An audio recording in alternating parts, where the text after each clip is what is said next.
Halo guys, kita ketemu lagi di podcast Crumb Gleaners. Kali ini saya ditemenin sama Kak William dan juga Kak Filia. Nah, selain kita ada Kak Filia yang hari ini baru pertama kali nemenin kita ini juga pertama kali nih coba-coba rekaman di luar. Ya, bukan di gereja, bukan di studio, tapi di luar. Kita ada di gedung Filateli. Filia, kamu tahu apa ya tentang gedung ini? Kayaknya tadi masuk cukup unik ya? Ya, jadi gedung ini memang punya sejarahnya kok. Gedung ini dirancang oleh arsitek Belanda ya di tahun 1912-an. Gedung ini punya gaya Art Deco gitu yang sebenarnya terinspirasi dari zaman Eropa ya, atau di Vienna, zaman itu Vienna, Paris, lalu kemudian dibawa oleh arsitek-arsitek itu ke Jakarta ya. Jadi misalnya bentuknya simplistik, terus habis itu ada mungkin dekoratif-dekoratif yang sudah menunjukkan ini Art Deco gitu ya, bukan zaman klasik lagi. Jadi memang menarik sih. Iya, memang unik sih, kayak model-model jadul-jadul gitu, tapi juga malam-malam gitu ya, banyak kafe, dan kita di salah satu kafe ini. Nah, kenapa kita pilih tempat ini? Soalnya hari ini kita mau bahas satu jurusan, yaitu tentang arsitektur.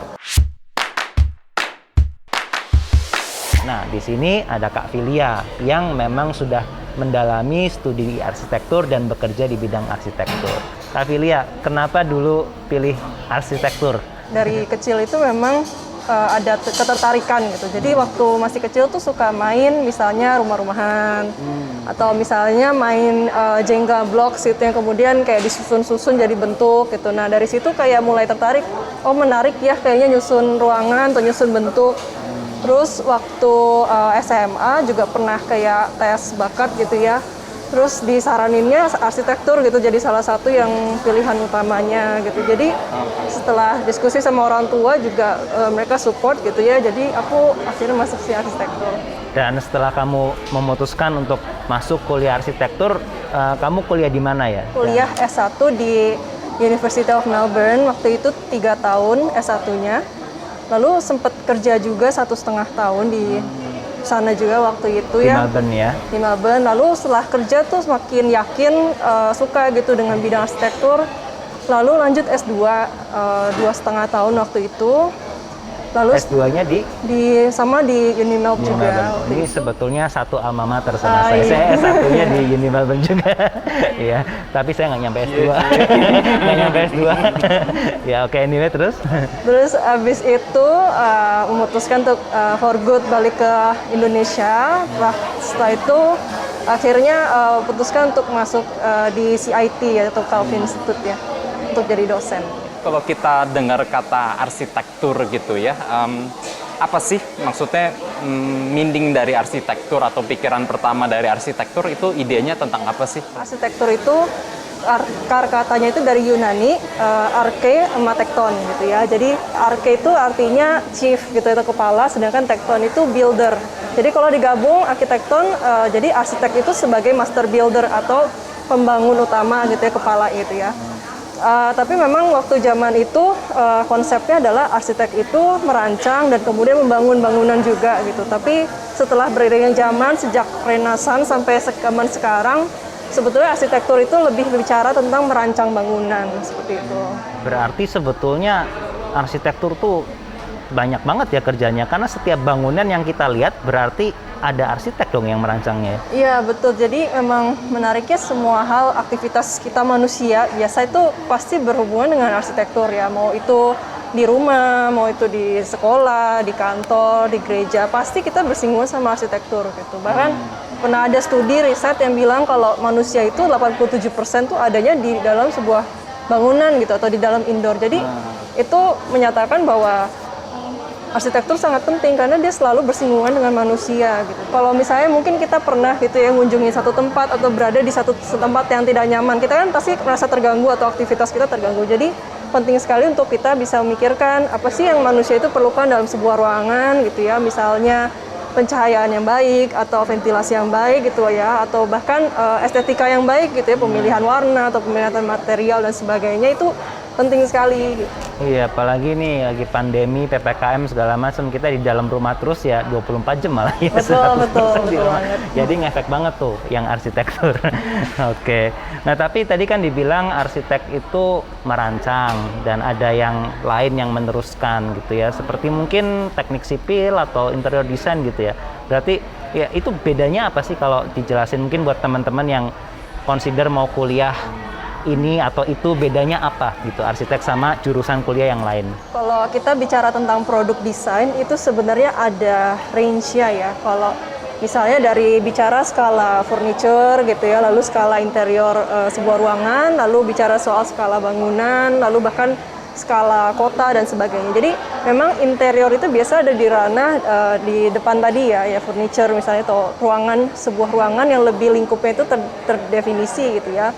Dan biasa interior itu bicara misalnya tata letak furniture gitu ya, pemilihan misalnya finishing, pemilihan lighting, itu biasa interior lebih fokus di sana. Kalau arsitektur itu fokus ke keseluruhan bangunannya, misalnya ada berapa lantai bangunan ini, lalu fungsi-fungsinya ada di mana saja, kenapa gitu kan, aksesnya seperti apa, tampak luarnya seperti apa. Jadi arsitektur memang skalanya lebih besar gitu di bangunan, dan tapi memang interior pastinya kerjasama sama arsitek gitu ya, jadi memang itu pasti kerjasama. Nah, kalau teknik sipil itu dia juga sebetulnya skala bangunan juga, tapi dia itu lebih spesifik di strukturnya gitu. Misalnya kita arsitek, kita mulai dengan ketemu klien gitu ya, memahami kebutuhan dia, lalu kita merancang sketsa dan kemudian kita minta tolong sama teknik sipilnya untuk bisa tolong dong hitungin ini desain saya bener nggak sih strukturnya gitu. Jadi nanti teknik sipil yang akan bantu hitung, lalu memberikan rekomendasi gitu, balikin lagi ke arsiteknya. Udah benar misalnya, atau kayaknya ini perlu ditambah balok di sini atau perlu ditambah kolom di sini gitu ya. Jadi misalkan kalau mau bikin atap yang nggak ada tiang gitu ya, kalau arsitek mungkin bisa lihat indahnya gitu ya, berapa, tapi itu kuat nggak, itu mendingan sipil lagi yang ngitung gitu lah ya, dia akan ngitung gitunya. Jadi kalau kita simpulkan ya, interior itu lingkupnya ruangan, arsitek itu besar ya, desain secara besar, bahkan mungkin ada kota kali ya, kan kalau nggak salah ada jurusan urban planning, bahkan perencanaan kota. Kalau yang sipil tuh benar-benar hitung kekuatan bangunan gitu lah ya. Bisa kasih gambaran nggak nih buat teman-teman nanti kalau memang pilih jurusan arsitektur itu kuliahnya seperti apa sih? Arsitektur tuh disiplin yang merupakan perpaduan antara seni dan sains ya. Seni dan sains ya. Antara yang sifatnya estetika sama yang sifatnya juga terukur gitu ya, saintifik. Jadi itu dia mengapa arsitektur itu banyak belajar aspek-aspek yang luas gitu. Misalnya contoh ya, kita belajar misalnya tentang kebudayaan atau kesenian. Apa sih pengaruhnya sebuah zaman gitu ke dalam gaya arsitektur gitu, sejarahnya seperti apa. Lalu kita belajar juga misalnya aspek teknis gitu, karena arsitek bukan cuma bisa rancang atau gambar, tapi dia juga harus bisa memikirkan itu bisa terbangun atau enggak gitu. Konsep yang cantik-cantik tapi ternyata gampang ambruk gitu ya. Atau yang kuat tapi jelek gitu. Iya, betul. Oke. Lalu aspek lainnya misalnya tentang lingkungan, kita perlu tahu dampak misalnya bagaimana bangunan kita berinteraksi dengan iklim yang ada gitu. Misalnya kalau bangunan di iklim tropis gitu ya, seperti kita di Indonesia gitu, sama bangunan di iklim yang 4 musim pasti beda gitu. Jadi itu pemahaman soal iklim, lingkungan itu juga perlu gitu ya. Lalu pemahaman lagi soal misalnya profesi seperti apa, di tempat kerja seperti apa gitu ya. Jadi sebenarnya cukup menarik sih gitu, karena arsitek kita perlu tahu beberapa hal-hal ini gitu. Dan bahkan kalau misalnya mau sedikit lucu ya, bahkan setiap aspek-aspek itu bisa jadi jurusan sendiri sebenarnya. Jadi memang kita perlu tahu apa hal yang dari aspek itu yang kemudian punya relasi dengan arsitekturnya. Jadi arsitek perlu tahu secara limpah juga ya banyak hal gitu untuk bisa, karena memang ya bangunan mencakup berbagai macam aspek hidup gitu. Jadi masuk arsitek nggak boleh cuma jago gambar ya, mesti bisa ngitung gitu juga ya. Lebih cocok anak IPA atau IPS yang masuk? Kalau yang IPS mungkin punya latar belakang pemahaman tentang sosial kebudayaan yang lebih kuat kali ya. Jadi waktu ke arsitektur mungkin dia akan berbicara misalnya tentang apa sih bedanya merancang sebuah ya misalnya rumah sama ruang publik, itu bedanya apa. Ruang publik kan pastinya ada banyak faktor manusia gitu ya. Tapi kalau yang dari sains mungkin dia akan punya background yang lebih baik dalam hal misalnya saya teknis gitu ya, atau material gitu. Misalnya contoh aja, kenapa sih kalau kita misalnya merancang di sebuah lokasi yang dekat perairan gitu kan. Perairan kan kita tahu banyak konten garam ya, maksudnya air laut dan sebagainya. Berarti kalau gitu kita harus tahu gitu, jangan taruh material yang gampang karatan gitu misalnya. Atau enggak kita harus melakukan treatment terhadap material itu supaya tahan di lingkungannya gitu. Jadi itu kan pemahaman sains yang dasar yang kemudian bisa diterapkan waktu jadi arsitek gitu. Iya, saya rasa ini jurusan ini contoh yang baik ya untuk gambarin bahwa bidang studi kita itu nggak segampang itu dikotakan IPA atau IPS gitu, sehingga anak yang IPS ya cuman bisa kuliah di jurusan IPS, yang IPA cuman di IPA ya. Karena sebetulnya hidup ini nggak sekotak-kotak itu begitu, walaupun mungkin penjurusan itu membantu dan khususnya beberapa bidang lain mungkin, tetapi sebetulnya hidup ini lebih limpah dari itu dan jangan khawatir untuk mencoba hal baru gitu ya. Karena kita punya yang disebut mata kuliah studio desain ya lebih tepatnya ya. Biasa mata kuliah studio desain itu bobotnya paling gede gitu, karena kenapa? Karena di sana kita merancang gitu, dan disitulah sebenarnya mental kita tuh diuji gitu, karena kita kan pasti ngedesain, kita gambar, kita bawa ke dosennya kan, kemudian dosennya harus kasih masukan ke kita gitu, asistensi misalnya, wah ini masih kurang bagus nih, atau ini salah, atau ini jelek gitu. Bahkan ada dosen-dosen yang dengan rola-rola bilang desain kamu membosankan gitu. Langsung jelek.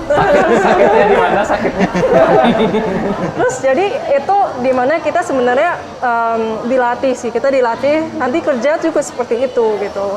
Klien misalnya misalnya kurang suka desain kita harus revisi dan sebagainya. Jadi kita terbiasa untuk mendapat masukan dan berkembang terus gitu ya. Jadi dilatih untuk ketahanan ya mental gitu, ketahanan fisik juga, karena kita harus juga terus tekun untuk melakukan desain itu gitu sebenarnya. Kalau misalkan gini nih Phil, ada anak yang saya nggak terlalu jago gambar gitu, tapi pengen arsitek, gimana ya? Kalau kayak gitu ada saran nggak gitu atau gimana?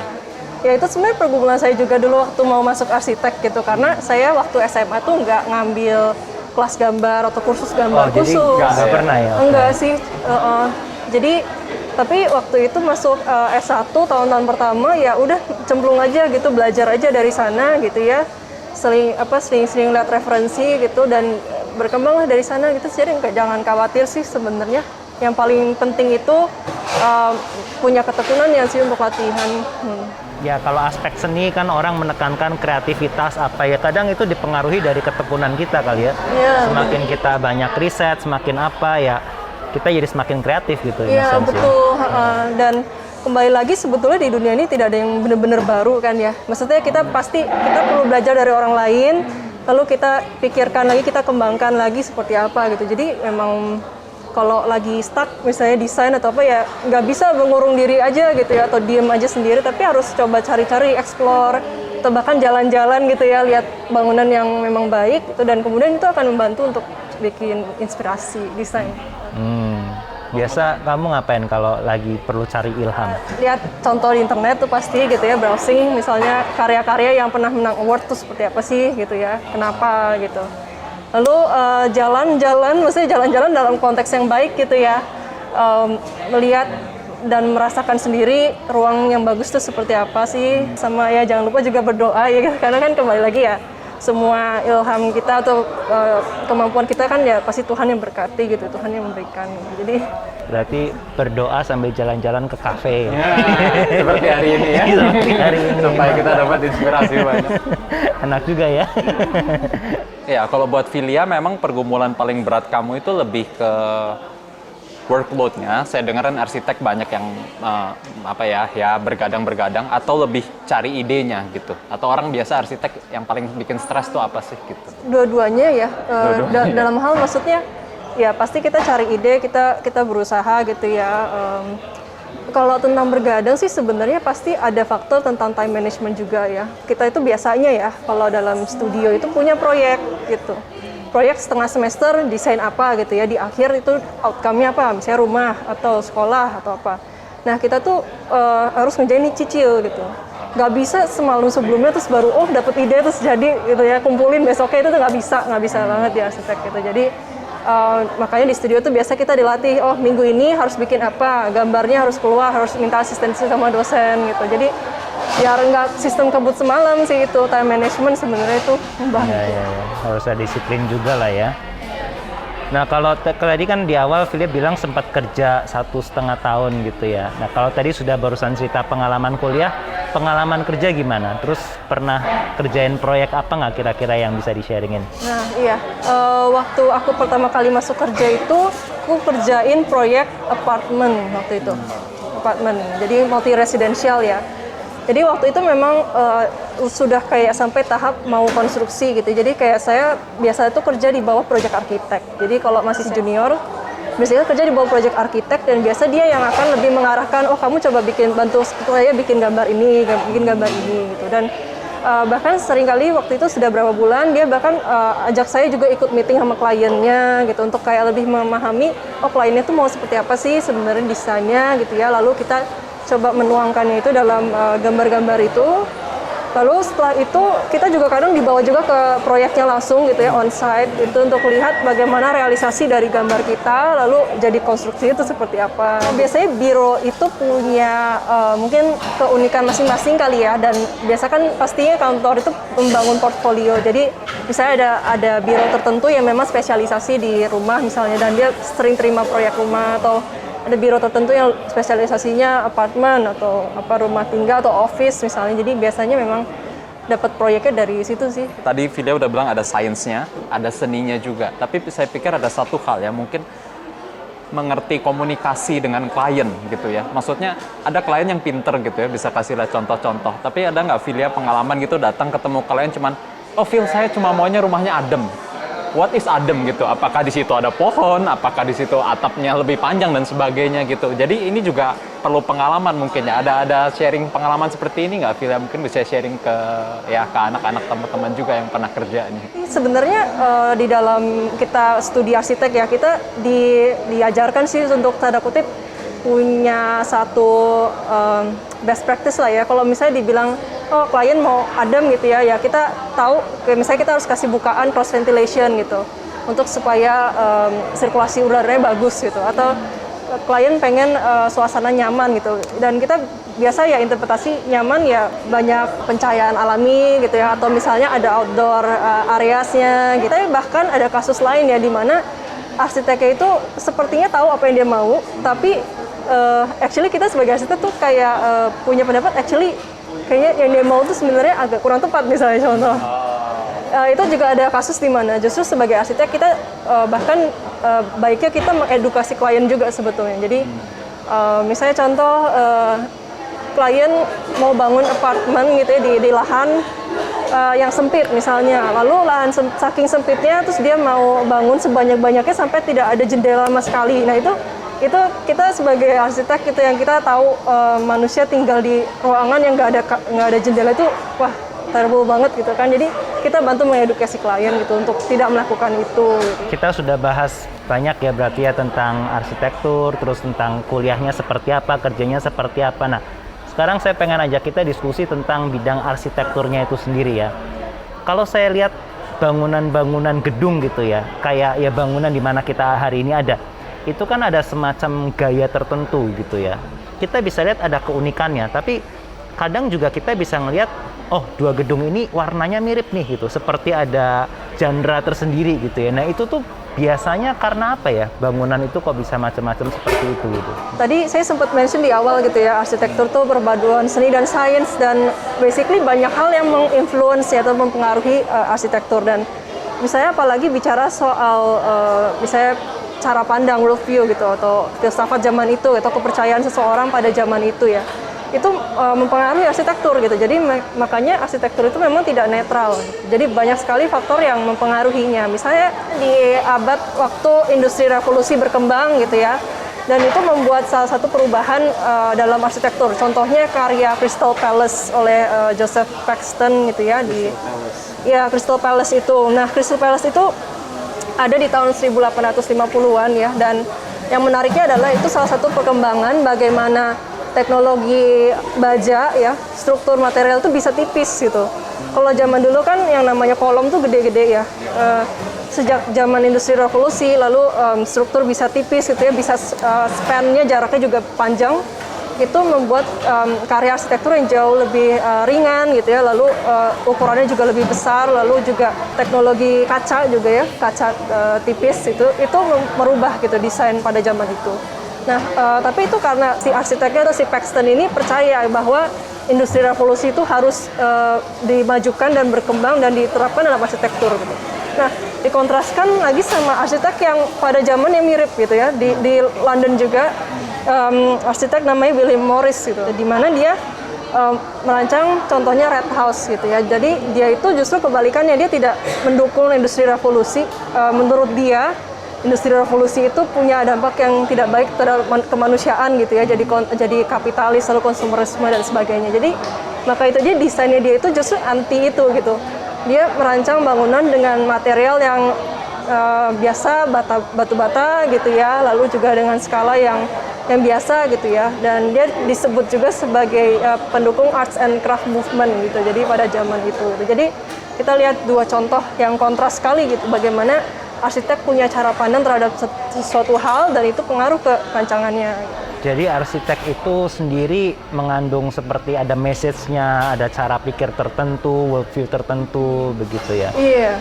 Dan itu something yang nggak netral ya tadi Filia bilang ya. Nah, tapi biasa hal-hal seperti itu juga biasanya punya dampak juga ya kali ya dengan kehidupan kita. Betul sih, jadi salah satu quote yang saya sendiri sering ingat gitu ya, quote dari Winston Churchill yang berkata bahwa we shape our buildings and then the building shapes us. Itu dia ngomong itu dalam konteks apa ya? Waktu itu kejadian kebakaran di gedung parlemennya ya, dia ingin bangunan itu dibangun sebagaimana adanya gitu. Basically dia menekankan bahwa bangunan yang kita rancang itu atau yang kita buat itu punya dampaknya juga ke manusianya gitu. Bahkan sesederhana ya, waktu itu ya ada riset studi gitu di Amerika dan Eropa ya, bagaimana dampaknya sebuah kualitas ruangan itu terhadap pemulihan pasien gitu di rumah sakit.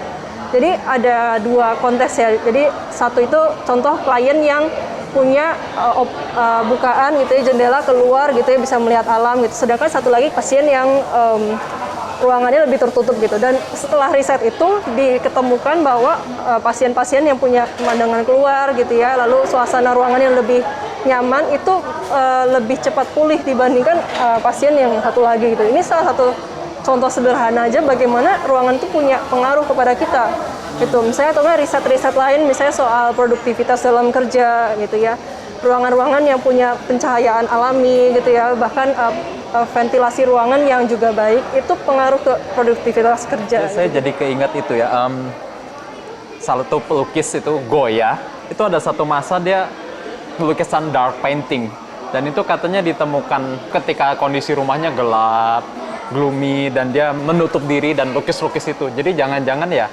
ruangan-ruangan yang gelap seperti itu tuh mungkin bisa bikin manusia apa ya, jadi gloomy, jadi dark, jadi gelap aja begitu gitu ya. Apakah benar itu mungkin bisa ngefeknya sampai segitu kali ya?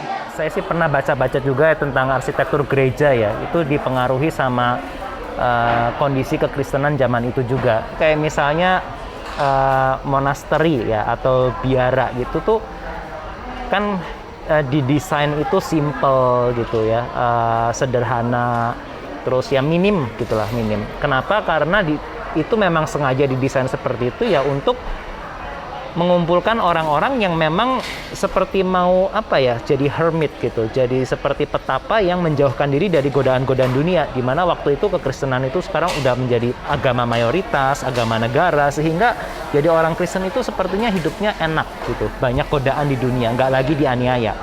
Nah, orang yang mau menjaga iman Kristen yang murni akhirnya menyendirikan diri di tempat yang sederhana, yang nggak ada godaan dan seterusnya, dan tempatnya itu dibikin quiet, tenang, sehingga mereka mudah untuk apa ya, berdoa pribadi dengan Tuhan dan seterusnya. Nah, tapi juga ada bangunan di mana kalau nggak salah Romanes arsitektur, pilar bulat-bulat, kemudian ada kubahnya, sepertinya kokoh, dan ornamen-ornamen lukisan yang dipajang adalah Yesus sebagai raja. Ya, seperti pakai mahkota, pakai jubah dengan segala kemuliaan.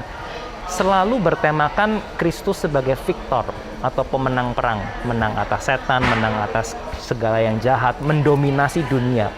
Gambaran kekristenan yang saat itu mendominasi, ya.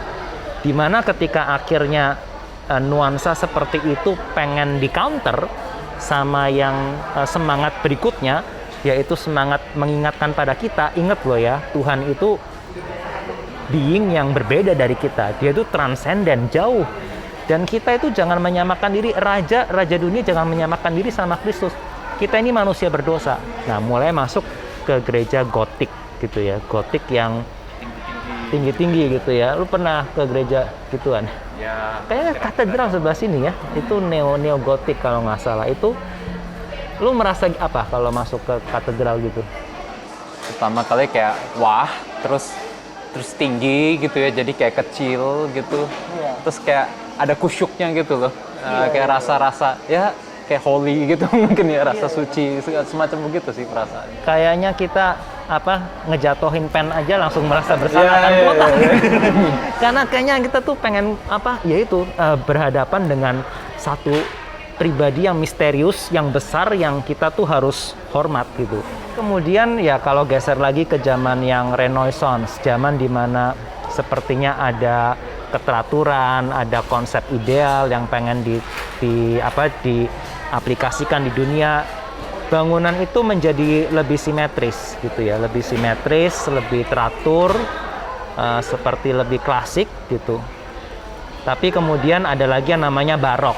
Barok kalau nggak salah respons terhadap Renaissance gitu kan ya, yang lebih mau menekankan emosi gitu. Kalau barok itu menariknya adalah dia banyak menekankan kesan movement ya, atau tidak statis gitu. Kalau zaman-zaman sebelumnya mungkin bentuk itu purely bulat gitu ya, bundar sempurna gitu. Tapi kalau begitu masuk barok, bentuknya itu bukan bulat sempurna tapi bisa jadi kayak oval gitu ya, untuk kayak memberikan dimensi bahwa kayak ada bangunan yang kemudian ditekan gitu ya. Atau misalnya bentuk kotak, dia juga nggak purely kotak tapi kemudian ada bagian-bagiannya seperti digepengkan gitu ya, atau ditwist gitu. Nah itu lebih ekspresif sih waktu zaman barok ya. Ya kalau kita pikir setelah reformasi gitu kan ya, gereja terus menyingkirkan hal-hal yang seperti itu, seperti patung-patung di gereja gotik, lukisan-lukisan itu dihilangkan dari gereja gitu. Nah itu pun ada alasannya sebetulnya, untuk karena reformasi kan menekankan firman, di mana waktu itu firman itu tidak aksesibel, dikhotbahkan dalam bahasa Latin, jadi jemaat ke gereja itu tidak mengerti, tidak dapat apa-apa tentang firman Tuhan. Tapi setelah reformasi jemaat dengar firman Tuhan, maka itu yang menjadi fokus ya. Jadi untuk fokus kepada hal itu, semua ornamen-ornamen itu dihilangkan. Dan kalau sebelumnya gereja itu posisinya fokus ke altar untuk ekaristi, sekarang mereka fokus ke mimbar gitu. Ya, memang ada bagusnya, tetapi ada yang hilang juga kali ya ketika kita sekarang fokus ke firman dan akhirnya ya tidak lagi ada gedung yang tinggi besar kita masuk. Mungkin kalau jemaat pengen berdoa, mereka mungkin lebih mudah berdoa itu di gereja-gereja seperti katedral gitu loh maksudnya ya.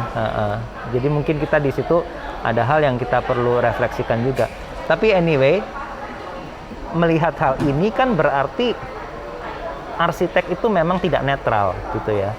Nah sekarang kita masuk ke pertanyaan inti nih, bagaimana sebagai orang Kristen gitu ya kita melihat arsitektur. Di Alkitab sendiri Tuhan itu berfirman, salah satunya itu adalah tentang arsitektur ya.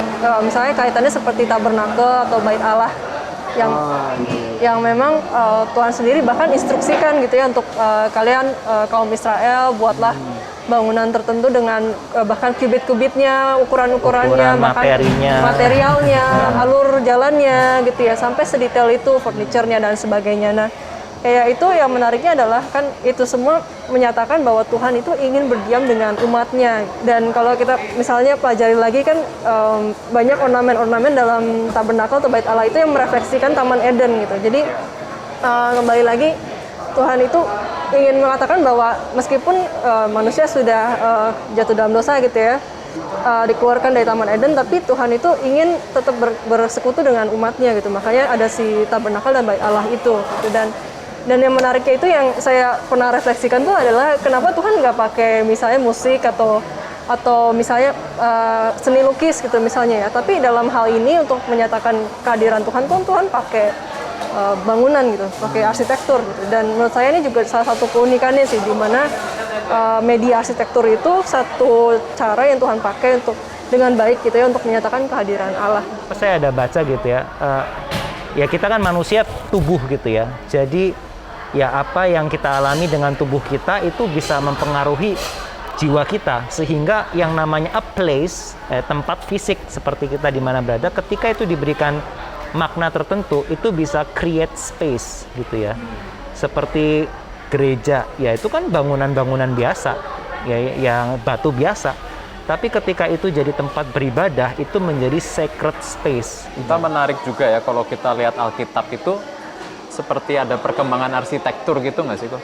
Awalnya kan dulu taman, tapi kan kayak berkembang mulai jadi tabernacle, and then bait ya, itu satu yang besar lagi. Dan nanti kalau kita baca kitab Wahyu, bahkan even bukan bait, kota even ya. Dan itu semua arsitektur deh sebetulnya, dan itu termasuk di dalam urban planning arsitektur gitu. Jadi kita lihat kayaknya Tuhan juga memakai arsitektur dengan luar biasa sekali ya di dalam Alkitab ya. Dan mungkin yang dimaksud Tuhan kepada Adam Hawa menggarap bumi ini ya sebetulnya menggarap dari taman menjadi kota. Ya, berarti panggilan setiap kita arsitektur dong ya. Oh, bisa gambar tapi. Bisa ngitung nggak? Bisa. Mungkin saya yang bagian ngitung-ngitung. Oke. Tapi hal-hal yang baik seperti itu ya, dalam dunia berdosa tentu ada efek dosa juga kan ya.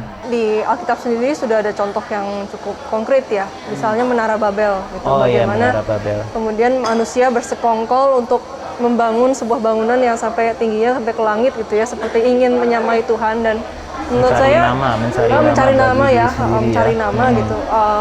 Menurut saya itu bahkan relevan sampai sekarang ya, di mana manusia itu membangun sebuah bangunan yang megah gitu ya, bahkan lomba-lomba untuk jadi bangunan tertinggi misalnya gitu. Itu salah satunya ada faktor yang mendorong karena ingin mengagahkan diri dan sebagainya gitu. Jadi memang faktor kesombongan itu ada gitu ya. Lalu contoh-contoh lainnya misalnya bangunan yang dibuat juga memang dengan tujuan yang untuk aktivitas yang berdosa gitu ya, misalnya tempat perjudian dan sebagainya. Tidak mudah gitu ya untuk berbicara ya tentang bagaimana ya apakah sebuah bangunan berdosa atau enggak gitu. Kita harus lihat proses desainnya, kita harus lihat tujuannya gitu ya, mengapa bangunan itu dibangun. Dan kembali lagi Tuhan kan memberikan kita banyak resources ya. Sebagai orang Kristen kita harus berpikir secara bertanggung jawab, apa sih yang bisa saya bangun gitu dengan maksimal di tempat ini dengan lahan yang terbatas, dengan resources yang ada itu.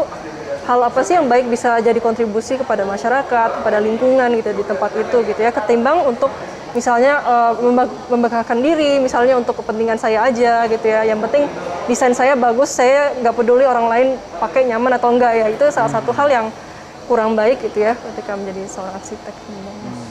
Tadi kita udah bahas ya bahwa Tuhan pertama kali merancang dari taman, bait sampai ujungnya adalah kota.